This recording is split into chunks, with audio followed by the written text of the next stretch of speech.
할렐루야. 네. 여러분 모두 위에 하나님의 크신 은혜와 평강들이 있기를 주님의 이름으로 축복합니다. 제가 며칠 전에 제 고향을 가봤어요. 갔는데 거기 학교를 이렇게 보니까 초등학교는 전교생이 12명, 중학교는 전교생이 14명, 초등학교 1학년부터 6학년까지가 12명이면 결국 뭐예요? 한 학년이 2명씩밖에 평균적으로 안 된다는데 중학생은 14명이니까 사실 거기 젊은 사람들이 이렇게 가끔씩 들어오다 보니까 애들이 중학생 정도 돼가지고 이렇게 온다라는 그런 얘기를 들었습니다. 내가 그래 그 얘기를 듣고 그 조카네 가정에 중학생이 있길래 선생이 거의 뭐 애들 수준만큼 숫자가 되고 막 이래 돼요. 그래서 너희들이 전국의 최고의 그 교육을 받고 있다. 선생님들을 그 월급을 따져가지고 너희들 머리수로 그 한번 나눠보라고. 그게 얼마나 많은 너희들이 그런 교육을, 질 높은 교육을 안 받고 있느냐라고. 그 도시 애들 부러울 거 하나도 없다라고 제가 그렇게 얘기를 했습니다. 제가 그 초등학교를 졸업했는데 그때는요 거의 600명 가까이 됐었어요. 그 뭐 운동했던가 내가 지금 무슨 노래인지 모르지만 가사 가운데 보면 600명 가운데 한마음 되어 용감하고 씩씩하게 나가자 하는 이 노래 옛날 사람들 있어요 없어요? 최장님 있습니까 없습니까? 몰라요? 여하튼 우리는 그런 노래 불렀어요. 내가 어릴 때. 그죠? 같이 불러봤던 사람 고개 끄덕끄덕? 한 명도 없는 것 같아. 여하튼 교관 아닙니다. 교관 아니고 그런 노래가 있었어요. 그래서 거의 뭐 600명 가까이 이렇게 내가 초등학교 다닐 때는요 반이 거의 2반, 3반씩 막 이렇게 됐는데 요즘은 12명이래요. 물론 이제 도시로 집중 현상이 있고 있지만은 그 또 애를 안 놓는 또 이런 현상도 있고, 제가 우리 교육자들 수련회 가가지고 우리에게 여러 가지를 한번 진단을 해보았습니다. 우리 지금 주일학교, 또 중고등부, 청년부, 또 우리 어른들 전체를 나누고 우리가 한번 허심탄회하게 이야기를 해보자라고 그런 이야기를 했는데, 우리 김 목사님이 목사님 우리 사당동 쪽에는 사당 초등학교도 1학년이 3반밖에 없고 남사초등학교도 3반밖에 없습니다. 옛날에는 뭐 8반씩 9반씩 되던 학교가 그만큼 이제 전부 다 이렇게 외곽지로 다 나가고 이 지역 안에는 어디 보면 연세 드신 분들, 애들 다 키운 분들, 옛날 자기 집 갖고 있는 분들, 이런 공동화 현상이 많이 나타나고 있습니다. 당장 보면 학원차들이 많이 아침으로 별로 없지 않습니까? 라는 그런 이야기를 오후이라도 하길래 또 그런가. 아무튼 저는 초등학교 3학년 때 교회를 나갔습니다. 제가 초등학교 3학년 때 교회를 나가가지고 그 총교회에 초등학교밖에 졸업하지 않는 무식한 그 선생님 맨날 지게 지고 주일날 오면은 막 이 다리 밑으로 이렇게 보면은 햇빛이 끌려가지고 지게찜을 하도 들어가 다리는 텅텅하고 새카맣게 다리 끌리는 그 주일학교 교사 선생님의 모습을 제가 생각을 해보았습니다. 애들한테 우리한테 뭘 가르친다고 뭐 공과책을 들고 막 이해하면 침이 탁 받으면 침만 나요. 이렇게 딱 닦으면서 앉아가지고 그 들었던 기억이 지금도 생생합니다. 뭐 여리고 이야기도 했고 뭐 삭기고 이야기도 했고, 여하튼 내가 어렸을 때 그 동심 속에 내 안에 그렇게 세상에 때묻지 않는 마음들이 있었을 때 그 선생님이 그려준 그 그림들이 어쩌면은요 침을 튀게 가면서 말도 주어 동사도 안 맞지만은 그러나 뭐예요? 그게 내한테는 굉장히 좋은 신앙의 교육으로 들어왔다는 겁니다. 오늘날 이렇게 컴퓨터가 많이 하고 요즘 뭐 3살짜리 애들도 보니까 말도 없게 못해도 막 엄마 컴퓨터 그 자기 엄마 핸드폰 갖고 막 이렇게 게임하는 거 보면 나는 야 어떻게 쟤는 천재다, 어떻게 저런 걸 갖고 저 게임을 할 수 있냐, 말도 없게 못한 내가 막 이런 애들이 천재같이 느껴지는데, 그런데 과연 그런 애들 그 머릿속에 하나님의 말씀이 각인되어져 있는가? 하나님의 말씀은 살았고 운동력이 있어 좌우의 날이선 어떤 검보다도 예리해요. 혼과 영과 관절과 고소를 찔러 쪼개기까지 한다 그랬는데, 과연 우리 애들한테, 아니면 애들 멀리 갈 것도 없고 우리 목사의 우리 집 자녀들부터 정말 애들한테 말씀이 들어가 있는가? 내가 막 걱정이 되어지는 이런 게 있어요. 내가 이 다음에 목사로서 있다가 이제 한평생 이렇게 이제 막 언제 죽는다고 가정을 하십시다. 우리 애들이 아버지가 갖고 있던 그 신앙을 갖고 지네들이 꾸준하게 신앙생활 잘해주면 좋은데, 저 이춘영 목사 아들들이 저 절에 됐다, 쟤네들이 봐라, 저 옳게 신앙생활도 안 한다 이러면 앞으로 세대가 어떻게 바뀔지 모르지만은 그런 세대가 되어버리면 어떻게 할 것인가? 그 교육이라는 것, 여러분 우리가 보면은요, 복음에 있어서 케르그마라는 말은 그냥 선포하는 겁니다. 네가 믿든지 안 믿든지 내가 선포하는 겁니다.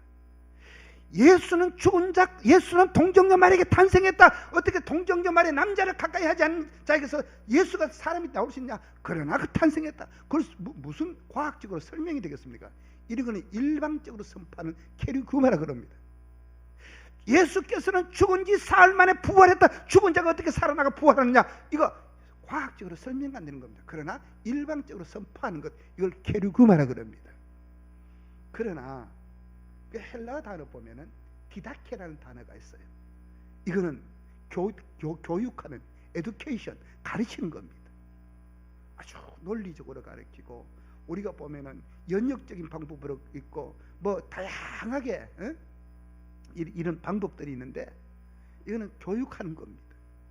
오늘날 우리가 어린 아이들, 그 유치부 아이들 속에 아무것도 모르는 것 같지만은 거기에 우리는 그림을 그려 나가는 겁니다. 하나님은 이런 분이고 우리를 사랑하시고 그 하나님이 예수 그리스도를 이 땅에 보내주셨고, 그 예수님은 우리 죄를 위해서 죽으셨고, 그분은 살아나셨고, 그분은 다시 오실 분이야. 우리가 이 예수님을 믿으면 우리는 하나님의 자녀가 되고 영원한 천국을 우리는 우리 마음에부터 소유하게 될 수 있어라는. 저는 그리고 난 후에 어린이 전도협회에서 그림는 책이라는 게 있어요. 먼저는 황금색을 보여주는 겁니다. 이게 무슨 색깔이지? 황금색. 참 좋지. 이게 바로 하나님의 나라란다. 이 나라는 좋은 것이 다 있단다. 아픔도 없고 눈물도 없고 여러 가지 좋은 것이 다 이 나라에 있어. 그런데 그 다음에는 검은색을 딱 쓰잖아요. 이게 무슨 검은색이지? 왜 사람들이 죄를 지어서, 사람이 죄를 지어서 하나님과 멀어졌어. 그래서 모든 것이 어두워졌어. 그 다음에는 이제 붉은색을 보여줍니다. 이게 무슨 색? 빨간색이요. 그래, 빨간색.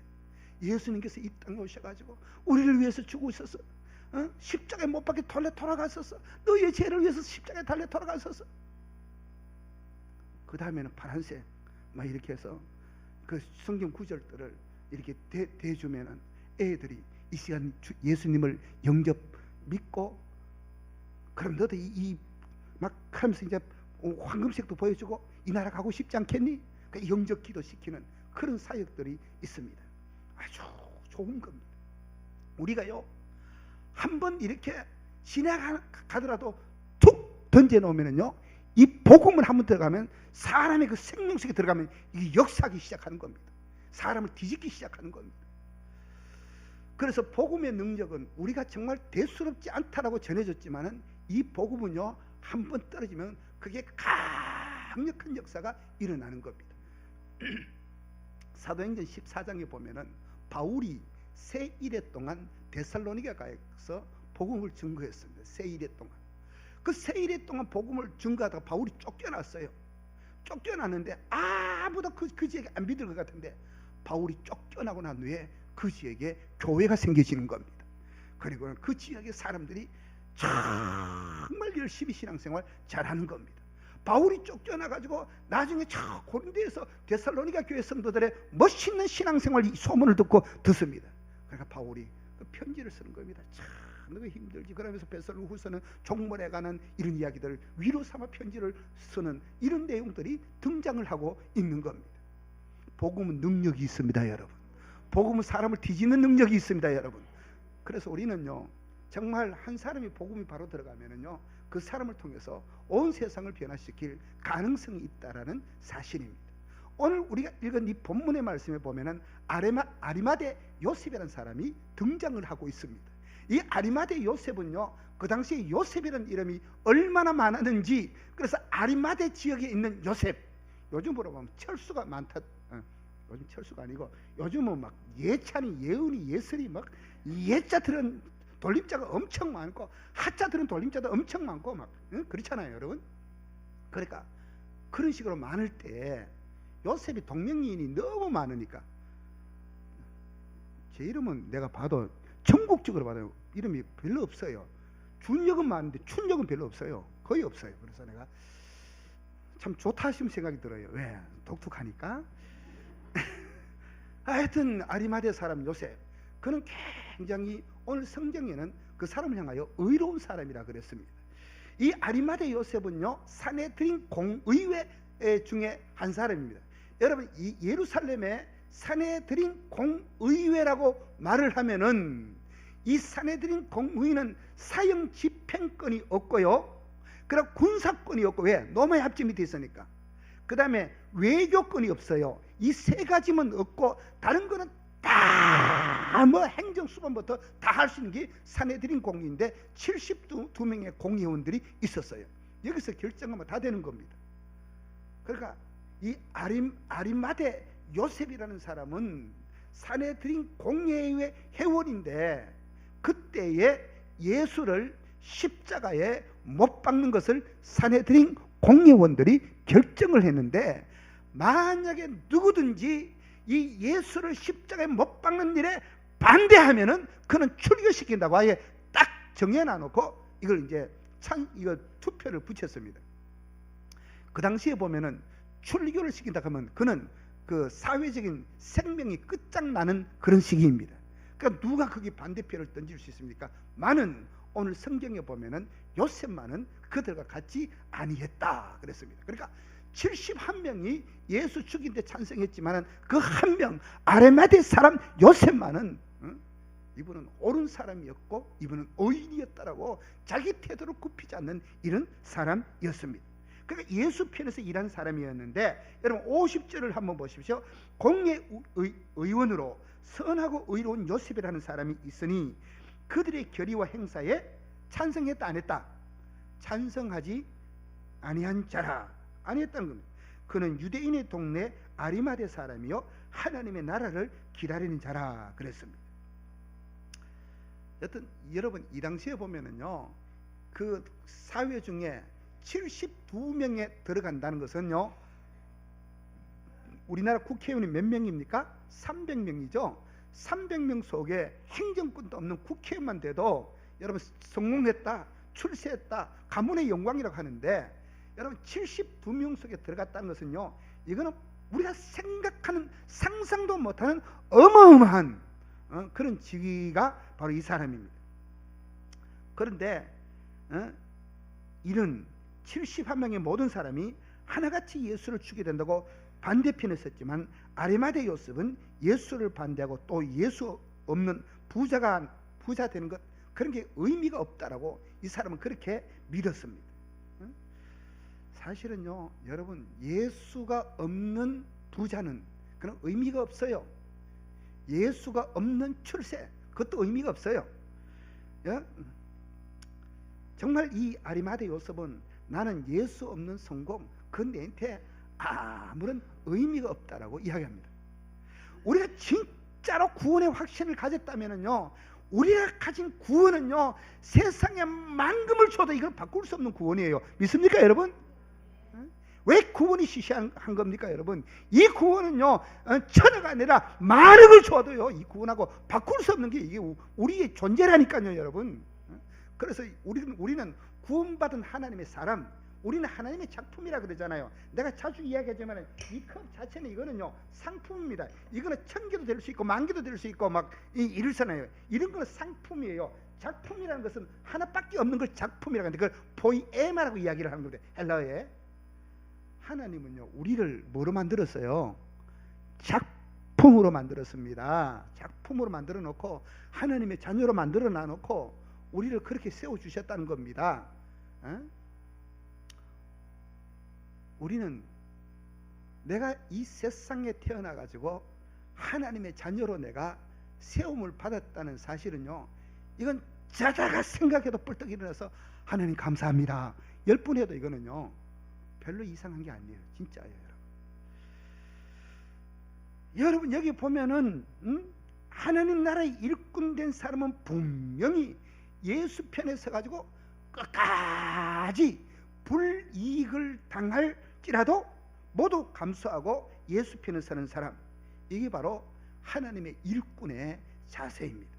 이게 바로 아리마대 요셉이 바로 이런 사람이었다는 사실입니다. 우리가 근대사에 보면은 우리의 아픈 과거사가 있잖아요. 여수 순천 반란 사건이 있습니다. 인민군들 편에 서 가지고 그 당시에 보면은 일반인들을 무자비하게 죽였던 이런 사건들이 있어요. 뭐 그 순천 반란 사건을 새롭게 조명하자, 아무리 조명해도 그건 조명할 수가 없는 겁니다. 그 당시에 여러분 억울하게 특별히 기독교인들이 얼마나 많이 죽어갔는지 몰라요, 여러분. 그러니까 북한의 저 전라남도 가면은 문중경 전도사라는 그 여자 전도사님이 그 중도라는 섬에서 온통 복음을 전하고 나중에 저는 우리 교회 왔던 정태기 교수의 오천 아저씨가 그 문중경 여전사를 죽였어요. 정태기 교수 말하면 아주 무식한 우리 오천 숙부가 공상 그쪽에 좀 심취를 해가지고 많은 사람을 죽였다고 그렇게 이야기를, 참 가족사를 부끄러운 부분을 이야기를 하는 걸 제가 들었는데, 그 여수 순천 반란 사건 때 어떤 목사님이 이제 거기 잡혀갔어요. 그 순천 중앙교회 심우하시는 목사님인데 순천에서 좀 떨어진 별량이라는 곳이 있대요. 지금도 있대요. 별량으로 도망을 갔다가 거기서 잡혀왔다는 겁니다. 그런데 반군의 어떤 좀 높은 사람이 여기 예수제이들 있으면 손들어 보라고, 여기 예수제이들 잡혀왔다라는데 하는데 아무도 그때는 막 무조건 데려가서 총 쏴 죽여버리면 그게 법이에요. 법도 없는 시대. 그러니까 그 목사님이 여기 예수쟁이 없느냐고 물었는데도 이 말을 안 하고 이제 가만히 있는 겁니다. 그러고 난데 그 반군 그 사람이 나가고 난데 이 목사님의 그 마음속에 들려오는 소리가, 야 이놈아, 네가 목사잖아, 목사. 예수쟁이 나오라 하는데도 네 살려고 그렇게 가만히 있어서 막 마음의 양심의 가책의 소리가 막 들려오는 겁니다. 예수쟁이 나오라는 그 말에 어떻게 네가 그렇게 목사면서도 한마디 말도 못하고 그래 있느냐고. 자꾸 자기 마음에 막 팍팍 이리 찔러오는 거예요. 근데 조금 있다가 보니까 또 좀 장교가 나와, 여기 예수쟁이 목사라는 놈도 분명히 잡혀왔다는데 여기 예수쟁이 없느냐고 또 묻는 겁니다. 그러니까 그때 그 목사님이 두 다리를 덜덜덜 떨면서 근데도 막 내가 목사요 하고 이랬다는 겁니다. 그러니까 이 인민군 이 장교 쪽 이 사람이, 이런 놈은 내가 직접 죽여야 된다, 나오라고 하면서 부하들을 너희들은 전부 여기 지키고 있어라 그러고 그 목사님을 이제 끌고 갔어요. 산속에 가가지고 거기서 앞에서는 막 발기질 몇 번 하고는 목사님을 끌고 가서는, 목사님 잘못했습니다. 목사님, 우리 엄마 우리 아버지도 예수만 믿는데 내가 어쩌다가 이렇게 민군에 이끌어서 내가 방문에 제가 지금 있습니다. 목사님 하면서 대성통곡을 하더라는 겁니다. 그러면서 목사님 지금 빨리 도망을 가십시오. 내가 저 허공을 향하여 총을 쏠 테니까 목사님 빨리 도망을 가서 사셔야 됩니다. 하면서 그러면서 이 사람이 허공을 향하여 총을 뻥! 그런데 목사님 도망을 갔어요. 나중에 이제 숨어 있다가 여수 순천 반란 사건이 조용해지고 난 뒤에 이 목사님이 교회로 다시 돌아왔어요. 그 목사님 조남이 나덕환 목사님인데 여수 중앙교회, 순천 중앙교회 담임을 했고, 이분이 우리 한국 교회사를 이렇게 읽어보면은 내가 세상에 태어나던 1961년도 대한여수교 장로회 총회장까지 하셨다가 오래 목회 잘하다가 돌아가신 목사님이 계셔요. 우리가 정말 예수를 믿고 정말 있는, 근데 그 목사님이 그때는 그래 막 자기 마음에 이놈아 네가 목사인데 그러는데 그래 내가 죽직하고 내가 목사요 할 때는 막 다리가 덜덜덜덜 떨리는데 그러면서 죽기를 각오했다는 겁니다. 그러다가 내가 목사요 하고 나니까 여기서 떨리던 게 쑥 내려가더라고. 그런데 그런 은혜가 있었어요. 그 인민군 사상, 그러니까 공산당 사상이 들어있던 그 사람, 자기가 그리 있어도 어렸을 때 교회를 다녔고 나도 예수 믿는 사람인데 내가 어쩌다가 이렇게 되는지 나도 모르겠어. 목사님 달려가세요. 여기 있으면 목사님 죽어요 라고 하면서 보내줬다는 겁니다. 여러분, 그게 복음의 힘이 있습니다. 엇길로 가도 잘못된 길로 가도 떨어진 복음의 씨앗은요 늘 그 안에 있는 거예요. 늘 그 안에 있는 거예요. 이건 없어질 수가 없는 거예요. 그러니까 여러분, 주일학교 복음이 얼마나 중요한지 몰라요. 캐톨릭에서는요 7살까지만 우리한테 맡겨라. 그리고 너희들이 다 세상을 데려가라. 왜? 7살까지는 애들의 내가 굳어질 때 그때 바로 복음을 확 그 속에 그려놔놓으면요 그 그려진 거는요 절대로 다른 데 가도 그 밑바탕이 그게 그려지면 다른 데 안 간다는 겁니다. 그게 가톨릭 교육의 무서움이 바로 거기 있는 겁니다. 우리 사랑하는 유치부 교사 여러분, 유치부 교사는 윤주 집사 혼자밖에 지금 안 왔네. 정말 나는 이 아이의 인생에 최고의 그림을 그리고 있다라는 이런 우리는 자의식을 갖고 있어야 되는 거예요. 이 아이의 평생을 지금 내가 지배하고 있다는 이 의식을 우리는 가져야 돼요. 유초동부도 그렇고 내 경우를 봐도 내가 초등학교 3학년 때부터 교회를 다녔는데 내가 3학년 때 구원을 받았는지 5학년 때 구원을 받았는지 여하튼 모르겠어요. 여하튼 어렸을 때부터 내가 믿음이 있었던 것 같아. 응? 여러분, 오늘 여기 아리마대 요셉은 53절을 한번 보십시오.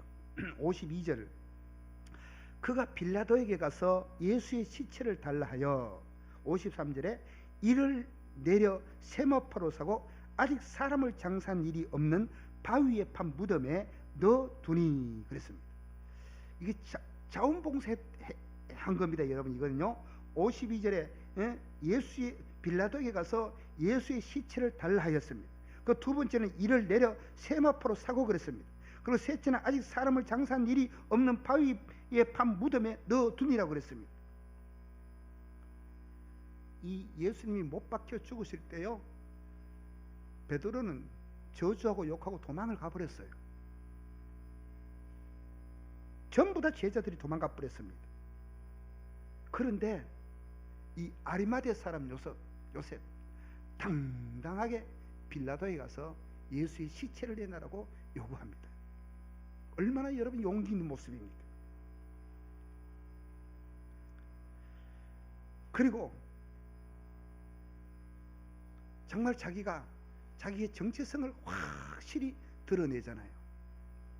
나는 우리 교회 황금종 교회 식구들 모두가 나는 예수 믿는 장로요, 아주 어려운 상황에서 나는 예수 믿는 권사요, 나는 예수 믿는 집사라는 진짜 위기 상황에서도 이런 자기의 정체성을 내놓을 수 있는 믿음의 용장들 되어지시기를 주님의 이름으로 축원합니다. 여러분,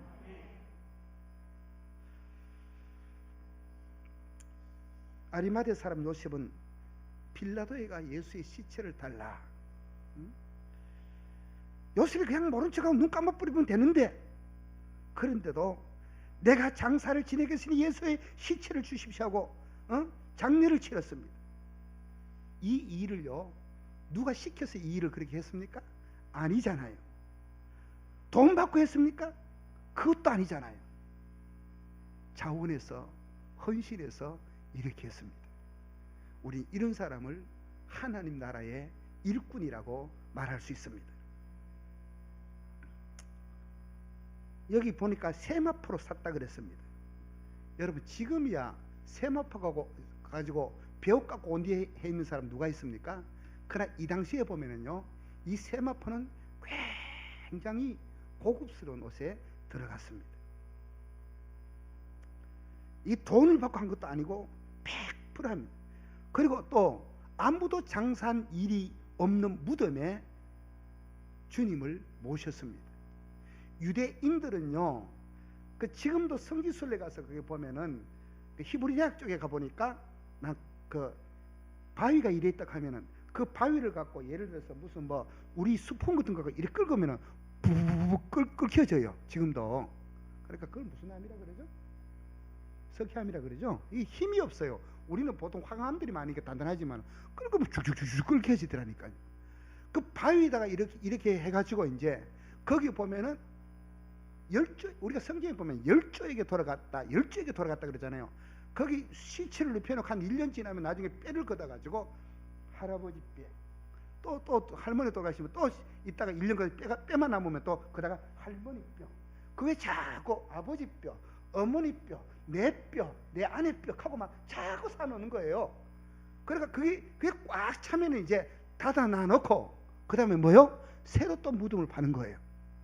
지금 아리마대 요셉은 자기 선조들 다 무덤해가지고 이제 다 찼어요. 그래서 무덤 문을 막아놔 놓고 또 뭐요? 아무도 장례 치른 일이 없는 새 무덤에 예수님을 여기 안장을 했습니다. 이게 말이 그렇지 이게 결코 쉬운 일이 아니거든요. 이거는 자기 인생의 전체를 다 드렸다고 해도 표현해도 될 정도로 이런 헌신입니다.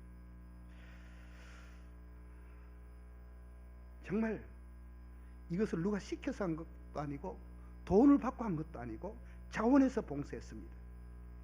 이게 바로 하나님의 나라를 기다리는 자요, 하나님 나라의 일꾼이 바로 이런 모습이었다는 사실입니다. 오늘 사랑하는 주일학교 선생님 여러분, 여러분들의 헌신, 여러분들이 정말 한 그 모든 일들이 내가 한 인생에 대해서 진짜 하나님 나라를 가고 있는 그 인생을 그리고 있다라는 이런 큰 자부심 갖고 여러분의 사역에 열심히 더욱더 매진하는 그런 은혜들이 있기를 주님의 이름으로 축원합니다. 기도드리겠습니다.